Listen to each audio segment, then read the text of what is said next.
It's a pleasure to be here. Straight after lunch, always a good time to get into an interesting subject like this. Firstly, thank you to LSI for hosting this first UK-based European version of the conference. I think things are going particularly well. Really good to have everybody here. I've got a fantastic panel here today who really can address the subject that we're talking about, which is around the idea of how digital transformation is affecting and will influence the medtech industry going forward. So Travis, Andy, and Mia, why don't you guys introduce yourselves and tell us all about your particular area of expertise? How about ladies first? Oh, thank you. Yes. Yeah, my name is Jiang. Stick. Yes, my name is Jiang. I joined Medtronic late last year from HP. I'm based in Palo Alto, California. Traveled here 2 days ago, still working on my jet lag. In the past 20 years, working and living in Silicon Valley, I worked on 4 startups, 1 failure, 3 exits. And then the other big part of my career is around digital transformation at large corporations, most recently at Cisco, GE, and HP. And I'm the person who managed to sneak up on the stage and pretend like I'm on a panel.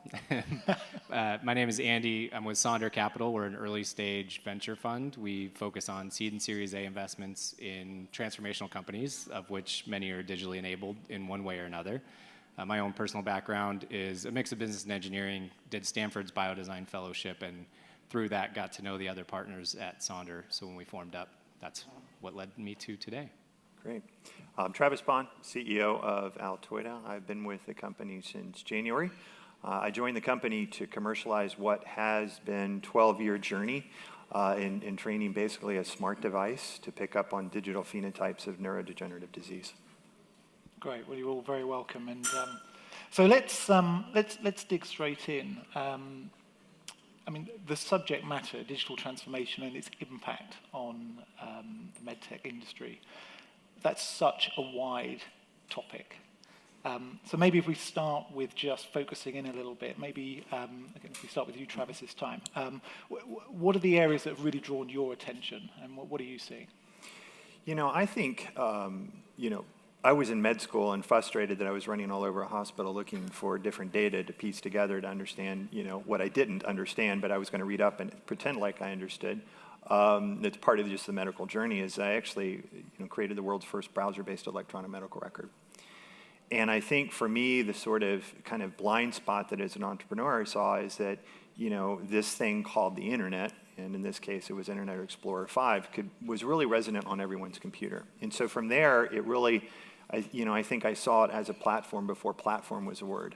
And what I think about in terms of just the digital age is I do get a sense, fundamentally, and I don't think this is sort of kind of the inner hype in oneself, I think that taking common devices and basically allowing them and training them to do things that allow everyone across the ecosystem to diagnose, to track, to manage, to record. I do think that, the smart device, right? So January 2007, right, changed the world. iPhone came out. The other thing I think in terms of just digital, if you think about the fact of how, cardiologists clearly focus on the heart, but all doctors have a stethoscope, right? And so, the aspect of managing cardiovascular, symptoms or, as a vital sign panel, everyone has a stethoscope that's basically in the healthcare field and can do that. I think really, my last point is that neuroscience has probably been the last to lag behind in sort of this unlocking or realization that it is another organ system that can be managed beyond just a specialist. Interesting. Andy? Yeah, and I can talk about it maybe in more a thematic element that we look at it from Sonder, which is kind of this trend of decentralization in healthcare, broadly speaking. As things move out of the hospital to less acute settings, whether that's to the home in one extreme or even further upstream, closer to the hospital, there's a spectrum there. But in every case, this has to be digitally enabled somehow, from our perspective. There's some way where, there's only so many people out there that can deliver healthcare. And how do you really start now thinking about delivering this in a more decentralized way to more people in less acute settings, and in many cases, I know you might touch on this as well, but being able to head off the case of whatever medical condition it is that you're facing. And so I think as we think about that from an investment theme, technologies enable that are very important in our portfolio. I'll pick one, but Avail Med Systems, if you're familiar with the story, Proximie as well, these kinds of things that help shift care further out from the hospital, just tremendous value that will be created there. With COVID, healthcare is increasingly leaving the building, leaving the hospital, right?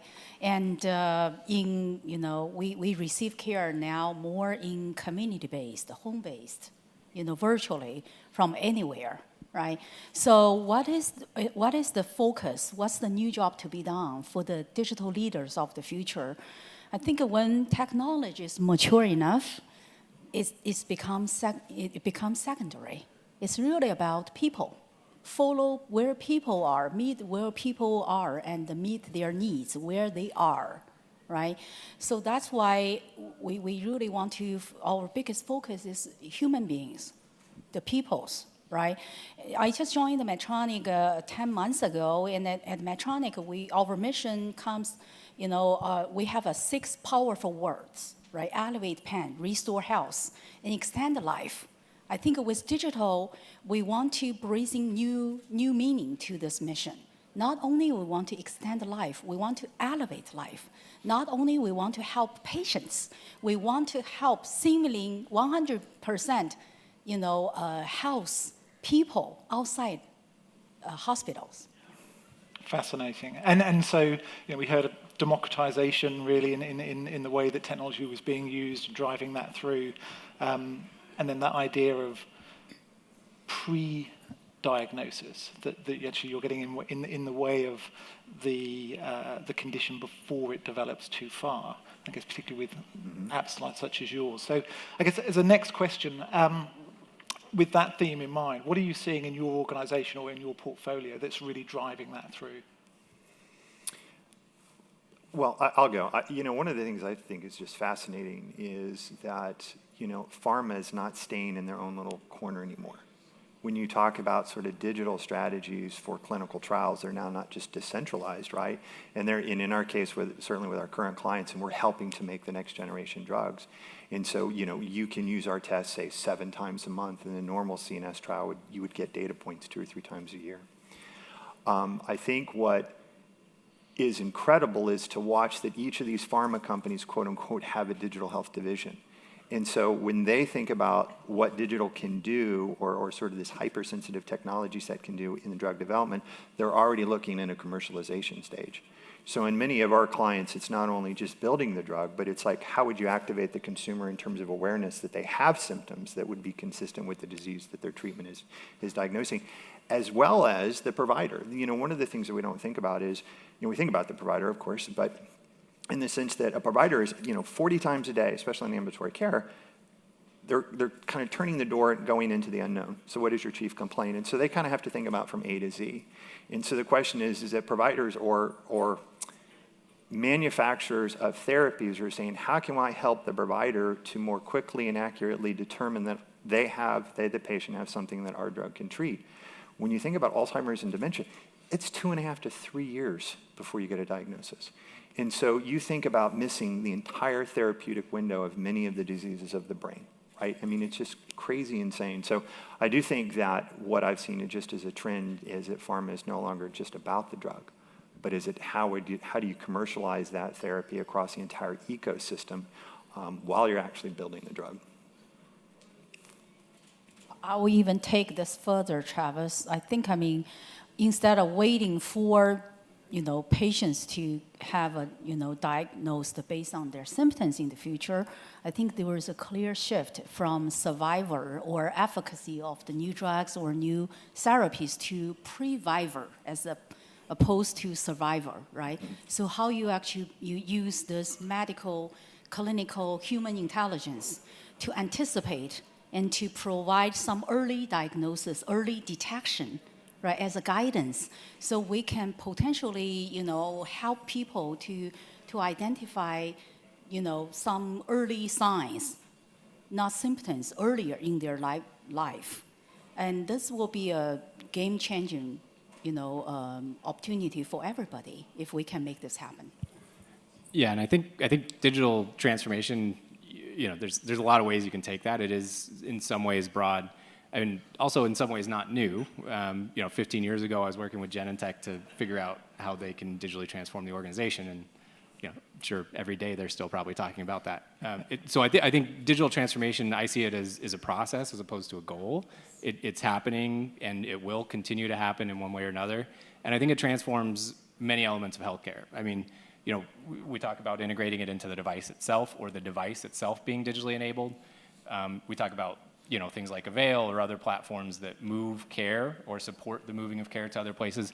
But also, I guess, thinking about how it's used in our portfolio, I think it also unlocks in the devices themselves capabilities that may have been very difficult before. I think of one portfolio company in particular that uses everything from 3D scanning, advanced computer modeling, and 3D printing of metals to produce the end product. And I think those are all technologies that when you combine them in a digital way, they can treat, they can get a scan and send back a device to treat the patient in less than a week. And when I think about what that does for healthcare, I mean, that's pretty powerful, because you start talking about shrinking treatment cycles, not only to mention the ability to detect things earlier. In the future, healthcare will be no different than any other goods and services, on demand, personalized, truly personalized. And what about in the place of delivery? So we've talked a lot about the end patient and how it impacts there. What about if we come up the level a little bit and think about at the point of service delivery? Obviously, electronic medical records continue to arrive and have an impact and cause lots of issues as well along the way. But what are you seeing there when we think about the delivery area? Clearly, again, as you mentioned, the idea of hospital at home, decentralized care away from the core hospital location has been going on. But what are your observations there for transformation? I'll take the first stab at that. Again, what we have seen in terms of, sort of unlocking neurology, obviously we're sort of focused on that right now, but is how can more providers treat more disease? There are 250 diseases that have mild cognitive impairment as part of their profile. Half a dozen of those belong in neurology. Right. The other 200 plus are seen by GYN, family doc, gerontologist, you name it, dentist, right? And so the point of it is that how do you get in front of things that are impacting the brain and thinking, and so we're working with one pharmaceutical company who now has a dementia indication for a drug that treats diabetes. And so now when you think about all the providers around the world who treat diabetes, neurologists don't, right? And so I think it is about what we're seeing in terms of this sort of transformation is those things that are affecting CNS can be and should be treated by a broader amount of providers. And I think that's really important. You remember, last point here is remember, if you think about just diabetes in the arc, when I was in med school, we never talked about pre-diabetes. We talked about you are diabetic and therefore you get these set of drugs, right? And this is how I manage the disease. Now it's all about pre-diabetic. You're on the threshold. And we know plenty of people have been effectively, through diet and other means have now been able to really bring down, this overused blood sugar and manage the disease before it ever became a disease. And so I do think that there are a lot of things that affect the central nervous system that are of the same paradigm. Yeah, very important thing you are touching upon, Travis. I think in the future, actually, even today, the most complex, the most advanced system is human body. And as a human being, we tend to have multi-morbid conditions. So one disease, today, I think the healthcare system is set up to treat individual areas of concerns or health conditions. But in the future, I think we need to treat human as a whole body, right? How we actually fully understand the correlation, the interaction, from across your kidney, your heart, your liver, your brain, as a whole body. This is coming. Yeah. I agree.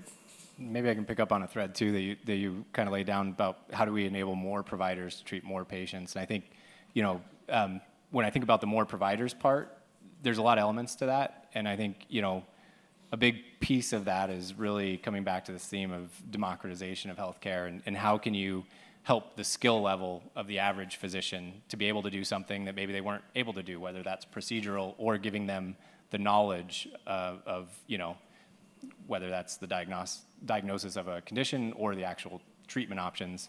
But I think there's something to be said about, you know, technologies like fundamental VR and the like, where you can start training physicians to do things better.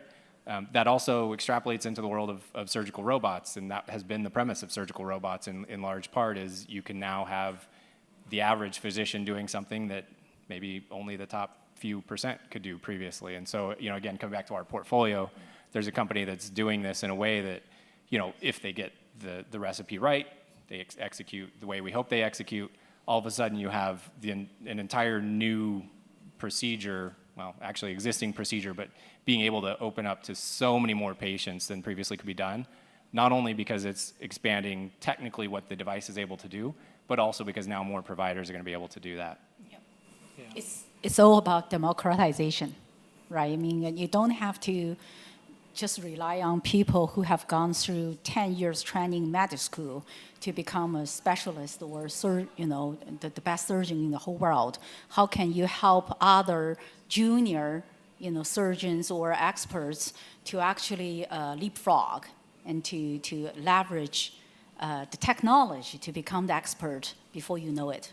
Yeah, absolutely. And I think, you know, often you see across all of these different lines of adoption, one of the limiting factors is the human factor. So I may be the world's best neurologist, but actually to impart that knowledge onto everybody who needs that procedure is going to be incredibly slow and complicated and expensive, time-consuming. It's limited ultimately by my ability to probably get on a plane and do the time on the road. So to digitize that, to take that expertise, digitize it, and virtualize it, and this kind of segues into the other part of our heading here, so VR and AR, to virtualize that and actually bring that knowledge, that capability to anybody, to democratize it and take it to anybody in any location. That's a really exciting prospect, right? Yeah, I would say it's the future. I went to medical school in University of South Florida in Tampa, and we actually built a big training center downtown to you know, probably, it was Dr. Klasko, who was our dean, who then went on to run Jefferson Medical Center, that had said that. And people, I remember when he was talking about, I'm going to go down and build this center where surgeons can come in and train, and then we can record it, and we can have other people do these surgeries that they would never get to see, but we're going to do it in this virtual environment. And I can remember people thought he was a little loony. And, you know, and of course that was 10 years ago or more, but the fact of it is you are right. I think that it is, you know, we've all, you know, experienced online training for, you know, if you want to go, you know, do something, just go to the internet and there's some course on it that you can, you know, Coursera or anything else. But I do think that you're right. You know, it's just sort of this training arc as a provider. You do understand that, you know, first 4 years, it's any question, fair game.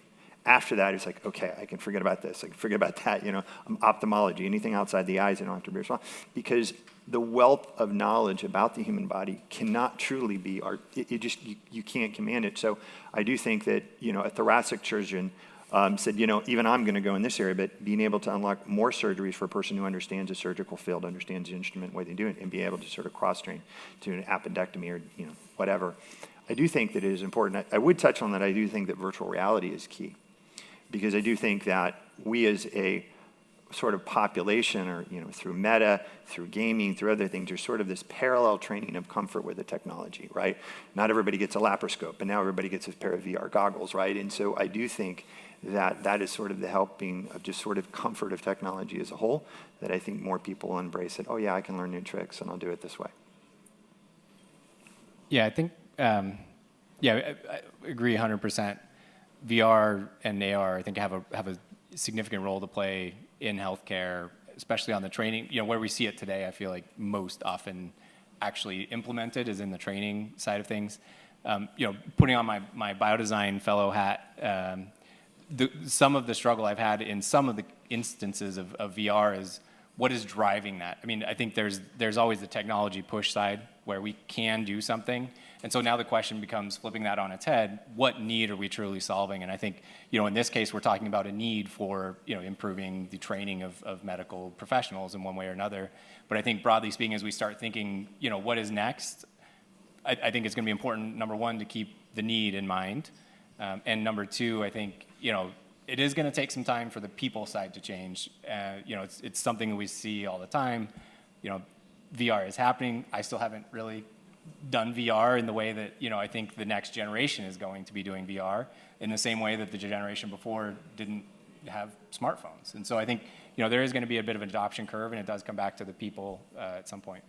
Absolutely. And if we all agree, like we did earlier, that the future of healthcare is all about democratization, the equity, the accessibility to the high quality of care ubiquitously across the world, right? So we covered in the past, a few minutes, we talked about the provider side, right? I mean, how we get, the provider or the specialist on board fast enough, right? Cut down the onboarding challenge in there. But if we take a spin and look at, from the consumer, from the people's point of view, imagine a little girl from a small village in South Africa, and the people there are still struggling with, supply of, food or clean water. If this little girl, right, suffers a real disease today, she does not have a lot of options, like all of us do here.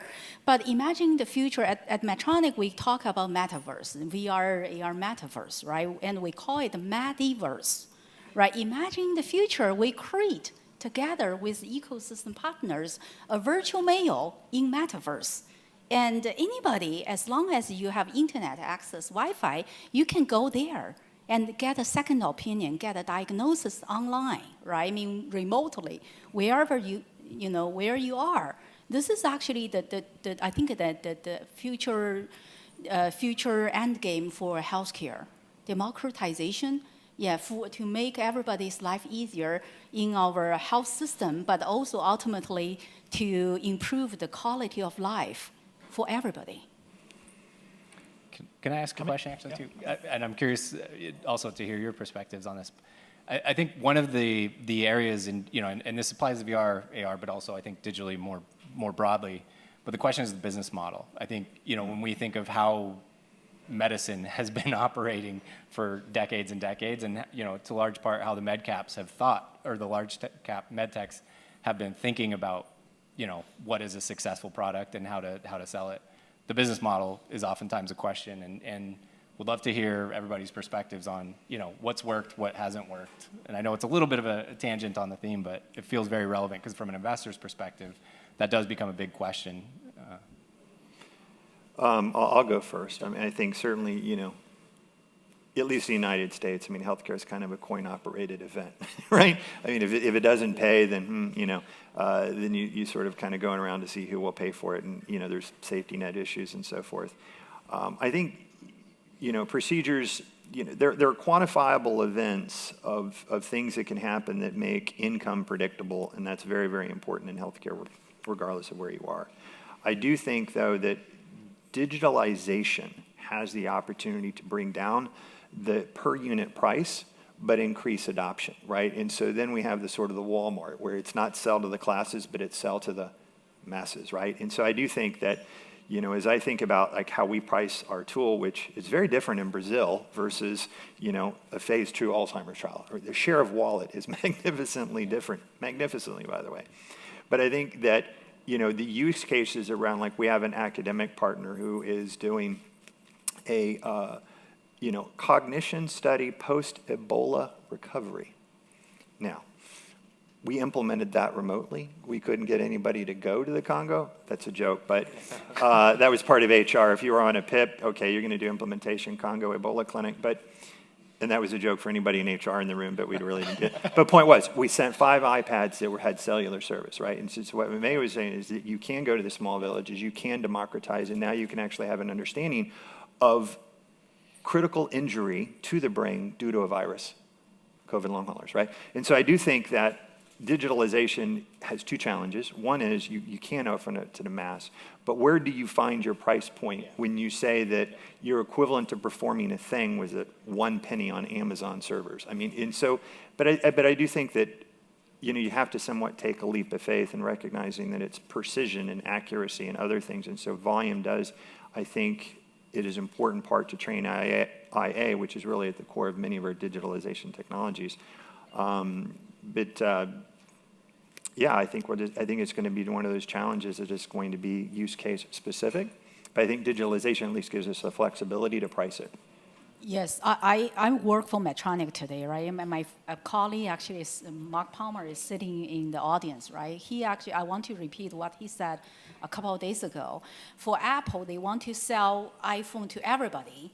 And as a medical interventional tool maker, we hope nobody needs to use our devices, right? So I think with increasingly digitization coming our way, for established incumbent, Medtech companies, we will and we are starting to explore new opportunities in this, beyond the hospitals, beyond doctors, beyond interventional tools. What are the new, radically new, novel business model we need to look at, right? Instead of focusing on high touch, high profit medical hardwares. What is our role, our new job to be done in the consumer world at the population scale? Mm-hmm. Yeah, I think you're right. And to pick up your question, Andy, I think, from my perspective, I think things evolve over time. So I think if you look at our space of medical training and skills acquisition, I think at the beginning you go searching for innovation budgets, people who are interested in new technology and how that develops. Then you've got to transition from that because that is only going to take you so far. So where do you go next? Well, I think in our case, you say, well, tap into what's happening today. Roughly $18 billion a year is being spent by the likes of Medtronic, J&J, etc., on medical training. They're taking it to the healthcare professionals and saying, we need you to get better because that oils our business. That takes you to a certain point. But to go beyond that, you've got to hook it to those patient outcomes. So then you need to be working with the insurance companies to say, okay, let's look at the health economic benefits here and see if we can go from skills acquisition to real outcome at volume and prove an impact there. Otherwise, it's important, but it tops out. And I think you have to make that journey through. Yeah, absolutely. I think it's so interesting too. I mean, because in many ways this idea of decentralization, broadly speaking, and specifically in the digital context, to the point of kind of taking a Walmart model where you're now, it's a very different model than Medtronic has operated in the past. And so, everybody has to get around that. Insurance companies, the large cap medtechs, investors, and I think that's going to take some time, but it's the way we're going. It's the way we need to go to do all the things that we want to do in terms of healthcare, and probably why we're all here, working on medtech. So. Yes, we all hear this mantra nowadays: to disrupt or wait to be disrupted. Waiting to be disrupted will turn out to be very ugly, right? So I think every company, including Medtronic, HP, or any company, I think are getting more active, thinking about what's next, what's possible beyond our existing business models. Yeah. So just picking up on that point of business models, particularly focused on some of the new innovations coming through, particularly in robotics, I guess. The business model there has changed quite significantly. You're seeing now a lot of organizations that are coming in selling entire ecosystems on a SaaS-based model. And, the number of robots that I've heard, we're running a razor blade model going forward. What's your perspective on that? Because that's quite a big change from going from a CapEx proposition through to a consumable proposition. And I'm interested in your perspective on both how, from a strategic standpoint, that's viewed, but also when the healthcare providers are met with that proposition, how they see it, the constant purchasing. I'll take a bite on this one just to maybe kickstart the conversation. I think, if you take Intuitive, 100, I don't know, with the market correction, maybe it's not quite 100 billion anymore, but has built the competitive moat in the hospitals by placing the capital equipment. I think Medtronic and others, as they're starting to think about their robotic platforms, and to all the startups out there, yeah, everybody, we're not really making any money, or maybe we're losing money on the actual capital equipment, and it's all about the disposables. The hospital has limited real estate. They only have so much room for so many machines to fit in there, and so that becomes your competitive moat. It's important. I think from a business model perspective, it aligns incentives in many ways between the company itself and the providers, depending on scale. But broadly speaking, I think it makes sense.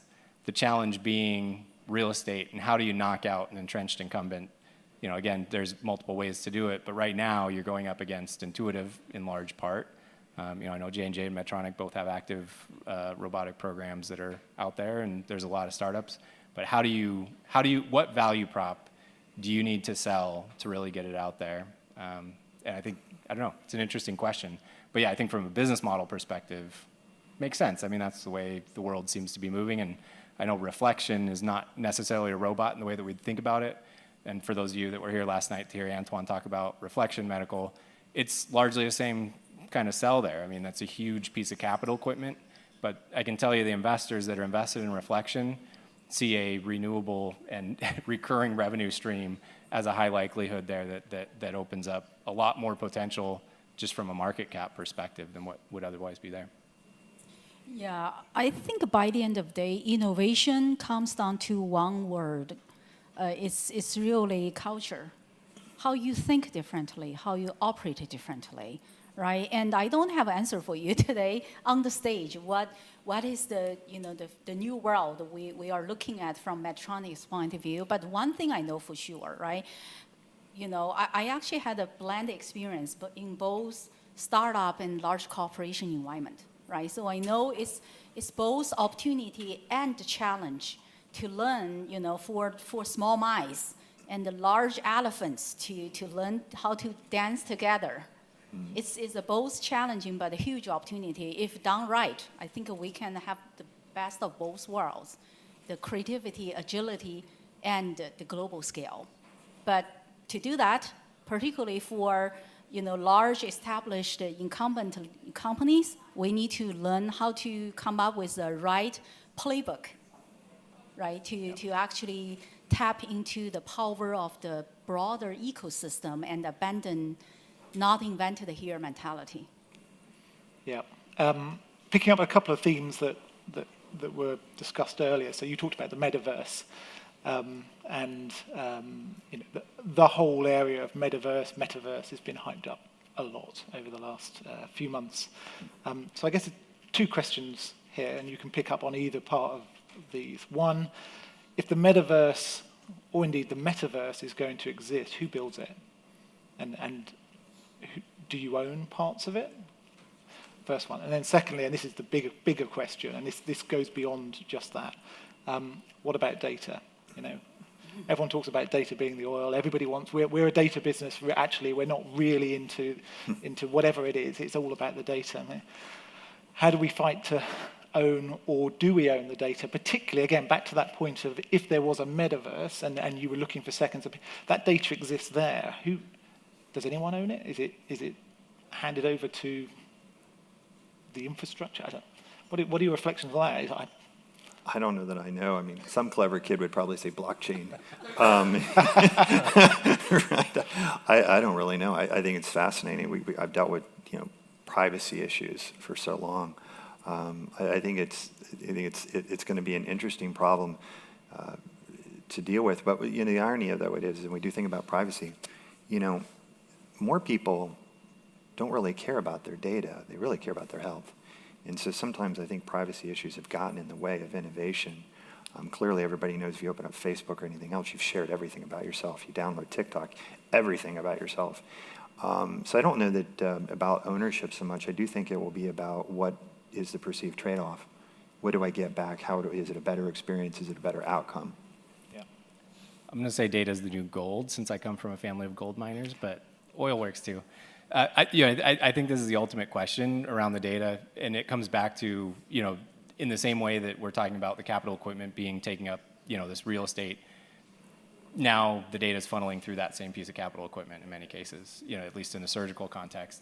And so who owns that and how that's shared and these are tricky questions. And coming back to the example of a veil, that's a it's a digital surgery experience. I mean, it's a console, for those of you that don't know, it's a console that goes into the operating room or cath lab, kind of records, plugs into the imaging, and clinical support people can kind of dial in remotely with an iPad, mark up on the imaging, all those kinds of things.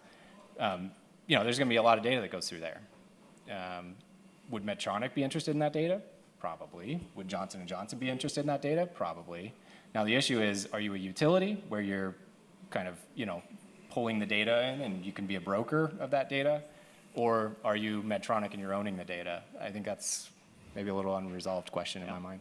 Yeah, the ownership of data, such an interesting topic, right? I don't think, we can claim, the medical device makers own the data or the providers own the data. Who owns the data? Consumers themselves. And to Travis' point, the consumers, people will decide based on the outcome, based on the value, what's in it for them.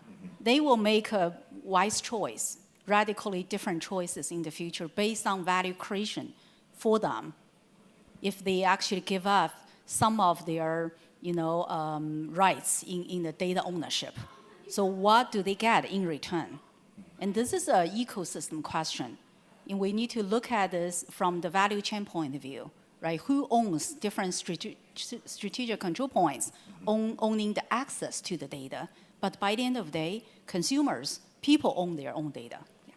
But how can they own it if they don't know where it is? If it's distributed across 1,000 different iterations, you mentioned just a couple of platforms, but we have data, you have data, we all have data. I don't know where my data is. It's everywhere. So how can I own it? Yeah, that creates a great, timing is perfect. This is a great opportunity, particularly after COVID, or we're still in the the end of COVID, right? So that actually, provide a tough question for everybody, right? Where do we actually get access for the data and for what? And nobody has the answer today, but I think we will find out together. To end this point, right? Can Medtronic or other Medtech companies or providers become a broker, a super integrator of the data, right? So we will have a single source of truth. We are far away from that, but that day is coming. Yeah, I do think it's interesting, and I guess coming back to that same question from going the consumer route, there has been movement there. I mean, you think of like Apple, and you can now integrate, like I just pull my EMR into there. My entire EMR, it plugs into Stanford or UCSF or whatever hospital system, and you can pull your data in. Question is now, as a consumer, what do I do with that data? And what do I not do with that data? And what do I think I should do about that data? And what do I, and all of a sudden you have kind of, bunch of Dr. Googles kind of walking around wondering what they should do because this, that, or the other thing. And so I think it's valuable. I think it's important to move that way. I think also that along that journey, there's going to need to be a lot of education, a lot of course correction, because we're going to do things wrong, and we're going to have to go back or left or right to fix it. But yeah, you are so right. I think there's maybe logically there are 3 layers, right? Show me where the data is in a consolidated way, and the next layer is tell me what's going on here, and ultimately, do it for me. And I think, yes, a lot of hyperscalers are making the effort to show people what's happening here, right? But what the consumers will be doing with those data and insights, that's a different story. And I think people will trust more the companies who have a deep know-how in people's health than just general AI development environment. Yep. No, fascinating. I'm conscious we are on our time, so I think we've covered a lot of areas here in this topic of conversation. I guess the key theme that ran through that really was around democratization and using this technology to really transform the ability to put medicine, techniques, drugs, understanding into the hands of as many people as possible. I think that ties into a lot of other sessions we've seen today so far. It's been fascinating. We could keep running, I'm sure, but with time against us, Travis, thank you. Andy, thank you. Mia, thank you. Thank you. It's been great. Thank you for joining us.